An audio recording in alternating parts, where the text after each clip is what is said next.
जय श्री कृष्णा। अब सुनिए आज की कथा। एक समय कथा कहने के लिए रोमहर्षभ पुत्र उग्रसर्वा मुनि आए, जो कि व्यास जी के परम शिष्य थे। वहां आने पर मुनियों ने उनका विधि पूर्वक स्वागत सत्कार किया। पुराणों की बहुत सारी कथाएं सुनकर उन मुनियों ने अपनी इंद्रियों को बस में रखने वाले श्री सूत जी से कथा सुनने की इच्छा मन में रखकर इस प्रकार कहा। हे सूत जी, आप श्रेष्ठ हैं, पुराणों का वर्णन करने में सक्षम हैं। इसलिए हम लोग आपके मुख से भूतल के मुख्य मुख्य पर्वतों का महात्म्य सुनना चाहते हैं। तब श्री सूत जी कहने लगे, हे मुनिवरों, पूर्व काल में मैंने यही प्रश्न गंगा जी के तट पर बैठे हुए श्री व्यास जी से पूछा था। उसके उत्तर में मेरे सर्वोत्तम गुरु व्यास जी ने इस प्रकार कहा। हे सूत, प्राचीन युग की बात है। एक दिन मुनि श्रेष्ठ नारद नाना प्रकार के रत्नों से विभूषित सुमेरु पर्वत के शिखर पर गए और उसके मध्यकाल में ब्रह्मा जी का दिव्य और बहुत विस्तृत भवन देखा। उसके उत्तर काल में पीपल का एक उत्तम वृक्ष था, जिसकी ऊंचाई 1000 योजन की और विस्तार 2 गुना था। उस पीपल के मुह भाग के पास अनेक प्रकार के रत्नों से युक्त दिव्य मंडप बना हुआ था, जिसमें वैदूर्य मणियों और मोतियों के द्वारा स्वस्तिक ग्रह बनाए गए थे। वह दिव्य मंडप नए नए रत्नों से चिन्हित और दिव्य तोरणों से सुशोभित था। उसका मुख्य द्वार पुष्प राग मणि का बना हुआ था, जिसका गोपुर 7 मंजिल का था। चमकते हुए हीरों से बनाए गए 2 किवाड़ उसकी शोभा बढ़ा रहे थे। उस मंडप के अंदर प्रवेश करके देव ऋषि नारद ने देखा कि दिव्य मोतियों का एक मंडप है। उसमें वैदूर्य मणि की बेदी बनी हुई है। महामुनि नारद जी उस ऊंचे मंडप के ऊपर चढ़ गए। वहां उस मंडप के मध्य भाग में एक बहुत ऊंचा सिंहासन भी था, जिसकी कहीं कोई तुलना नहीं है। उसके मध्य भाग में सहस्त्र दलों से सुशोभित दिव्य कमल था, जिसका रंग सफेद था।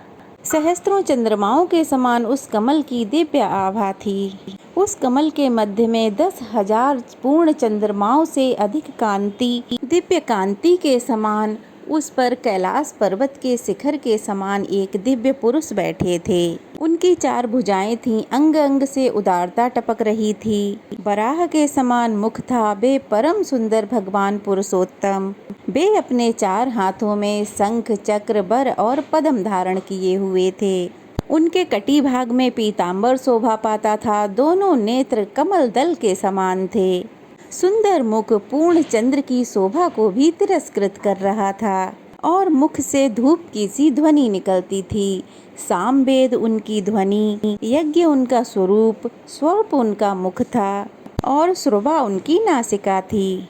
मस्तक पर धारण किए मुकुट के प्रकाश से उनका मुख अत्यंत चमक रहा था। उनके वक्ष स्थल में श्री वत्स का चिन्ह सुशोभित था। सुरत यज्ञोपवीत धारण करने से उनके अंगों की शोभा और भी बढ़ गई थी। उनकी छाती चौड़ी और विशाल थी। वे कौस्तुभ मणि की दिव्य शोभा से दैदिव्यमान हो रहे थे। श्री ब्रह्मा, वशिष्ठ, अत्रि, मार्कंडे और भृगु आदि अनेक मुनीश्वर उनकी सेवा में हमेशा तत्पर रहते थे। इंद्र आदि लोकपालों और गंधर्वों से सेवित देव देवेश्वर भगवान के पास जाकर नारद जी ने प्रणाम किया और पृथ्वी को धारण करने वाले उन बराह भगवान का दिव्य मंत्रों से स्तवन करके अत्यंत प्रसन्न होकर वे उनके पास ही खड़े हो गए। इतने में ही दिव्य दुंदुभी बज उठी और वहां पृथ्वी देवी का शुभ आगमन हुआ। रत्नों सहित समुद्र के समान दिव्य वस्त्र धारण करके वे बड़ी शोभा पा रही थीं। इला और पिंगला नाम की 2 सखियां भी उनके साथ में थीं। उन दोनों के लाए हुए फूलों को पृथ्वी देवी ने भगवान बराह के चरणों में बिखेर दिया और उन देव देवेश्वर भगवान को प्रणाम करके दोनों हाथ जोड़ के वे उनके आगे खड़ी हो गईं। तब भगवान ने कहा, हे पृथ्वी देवी, मैं तुम्हें शेष नाग के दिव्य मस्तक पर बिठाकर और समस्त विश्व को तुम्हारे ऊपर स्थापित करके समस्त पर्वतों को तुम्हारा सहायक बना के मैं यहाँ आया हूँ। फिर तुम यहाँ क्यों आई हो? पृथ्वी देवी बोली, भगवान, पाताल से आपने मेरा उद्धार करके ऊंचे रत्न सिंहासन की तरह रत्नों से जड़ित शेषनाग के दिव्य मस्तक पर, जो सहस्त्रों फनों से सुशोभित है, उस पर मुझे बिठाया। इस प्रकार मुझे भली भांति स्थिर करके मुझ धारण करने में समर्थ पर्वतों को भी मेरे ऊपर स्थापित किया है। उन पर्वतों में से मेरे आधारभूत जो भी मुख्य मुख्य पर्वत हैं, आप कृपया कर मुझे उनका परिचय दीजिए। तब श्री भगवान कहने लगे, सुमेरु, हिमवान, विंध्याचल, मंद्राचल, गंधमादन, सालग्राम, चित्रकूट, माल्यवान, परियात्रक, महेंद्र, मलय, सिंहाचल, रैवत तथा मेरु पुत्र अंजन, जो बड़ा भारी स्वर्णमय पर्वत है। हे वसुंधरे, ये सभी श्रेष्ठ पर्वत तुम्हारे आधार हैं। मैंने देव समूह और ऋषि समूह के साथ इन पर्वतों का सेवन किया है। माधवी, इनमें जो भी श्रेष्ठ पर्वत है उनका यथार्थ वर्णन करता हूँ, सुनो। देवी, सालग्राम, सिंहाचल तथा गिरिराज तथा गंधमादन, ये उत्तम शैल हिमालय की ओर उत्तर दिशा में स्थित हैं। हे वसुंधरे, अब मैं दक्षिण दिशा के प्रधान पर्वतों का नाम बताता हूँ। अरुणाचल, हस्ती पर्वत, ग्रंथाचल और घटिकाचल, ये सभी पर्वत क्षीर नदी के समीप हैं। हस्ती पर्वत से 5 योजन उत्तर स्वर्ण मुखरी नामक उत्तम नदी बहती है। उसी के उत्तम तट पर कमला सरोवर है, जिसके किनारे सुखदेव जी को वर देने वाले तथा भक्तों की पीड़ा का नाश करने वाले भगवान श्री कृष्ण बलभद्र जी के साथ रहा करते हैं। शुद्ध चित्त वाले वानप्रस्थ मुनि सदा उनकी आराधना किया करते हैं। कमला सरोवर से उत्तर 2 कोस की दूरी पर कल्प वृक्षों से सुशोभित श्रेष्ठ वन में श्री वेंकटाचल नाम का प्रसिद्ध पर्वत है, जो भगवान विष्णु का महान आश्रय है। वह शैलराज 1 योजन ऊंचा और 7 योजन चौड़ा है। वह समूचा पर्वत स्वर्णमय है। उसके शिखर रत्न धारण करने वाले हैं। इंद्र आदि देवता, वशिष्ठ आदि मुनिगण, सिद्ध साध्य मरुतगण, देव, दानव, दैत्य तथा रंभा आदि अप्सराएं वहाँ नियम पूर्वक निवास करती हैं। नाग, गरुण, किन्नर वहाँ तपस्या किया करते हैं। इन सब से सेवित अनेकों नदियाँ हैं, जिनका दर्शन बड़ा पुण्यदायी है। हे पृथ्वी देवी, उस पर्वत पर अनेक प्रकार के दिव्य सरोवर शोभा पा रहे हैं। हे माधवी, अब मैं तुम्हें नारायण गिरी का महात्म्य बतलाता हूँ, ध्यान पूर्वक सुनो।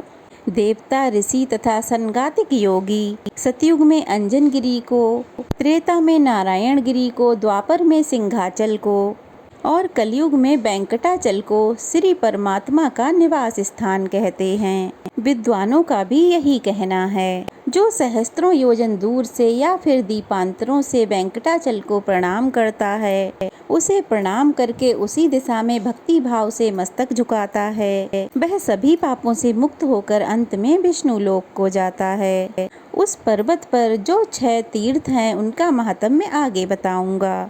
वर्तमान में वेंकटाचल या फिर वेंकट रमनाचलम, जिसे शेषाचल भी कहते हैं, तिरुमला पहाड़ी की 7वीं चोटी का नाम है, जो कि आंध्र प्रदेश में स्थित है।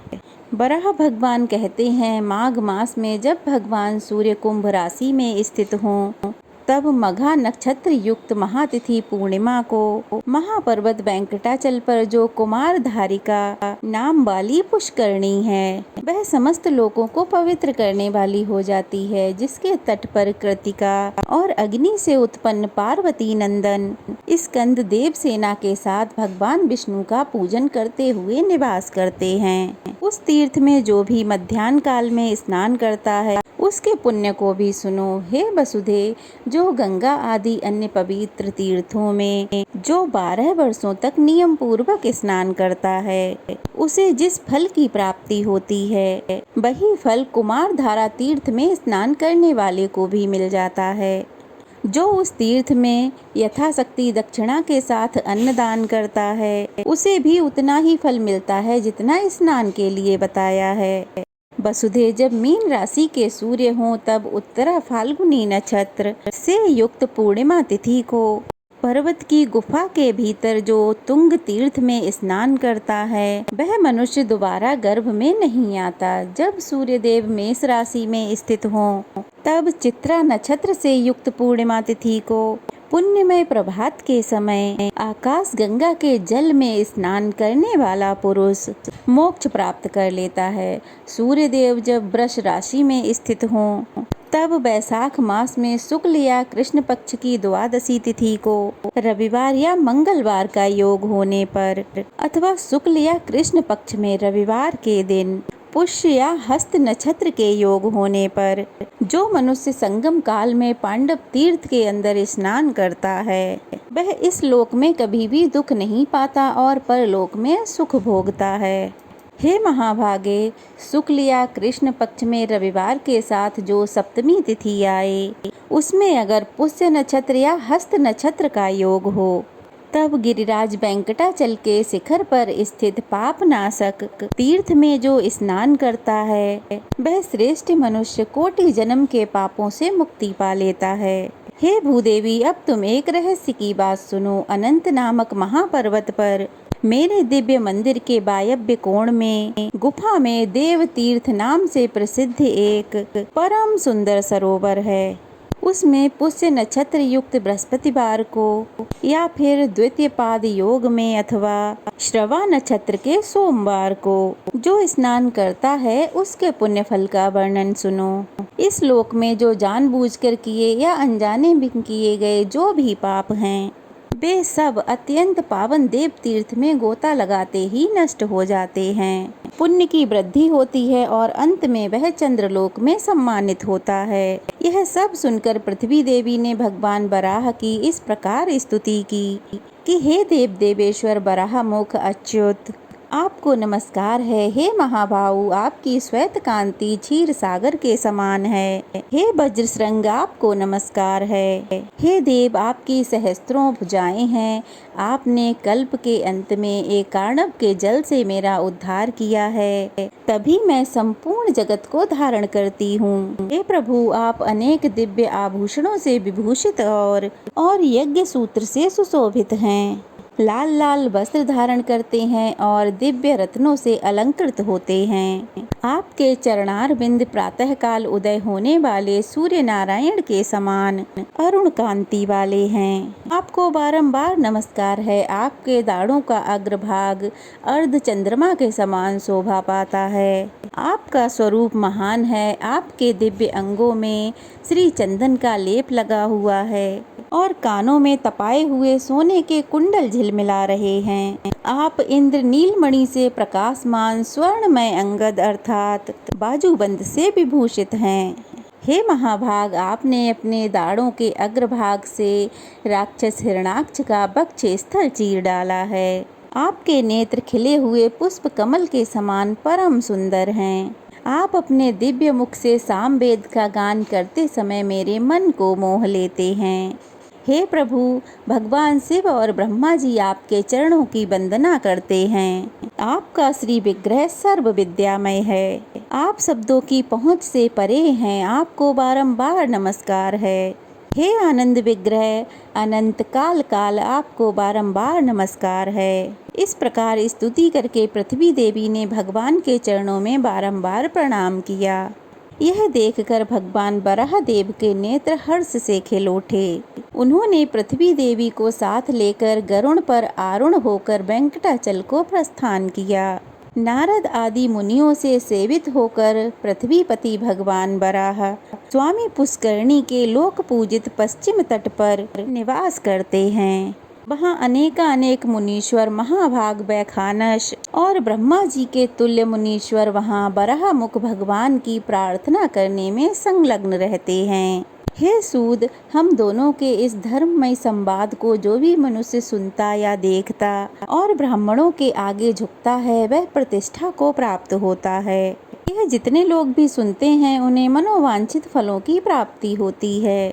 श्री सूत जी कहते हैं, हे मुनीश्वरों, भगवान व्यास ने यह महात्म्य मुझसे कहा है और मैंने जैसा सुना है वैसा आप लोगों के सामने वर्णन कर दिया है। जय श्री कृष्णा।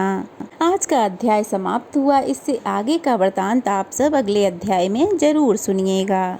और अगर आज की कथा आपको पसंद आई हो तो वीडियो को लाइक करके शेयर कीजिएगा और चैनल को सब्सक्राइब कीजिएगा। जय श्री कृष्णा। राधे राधे।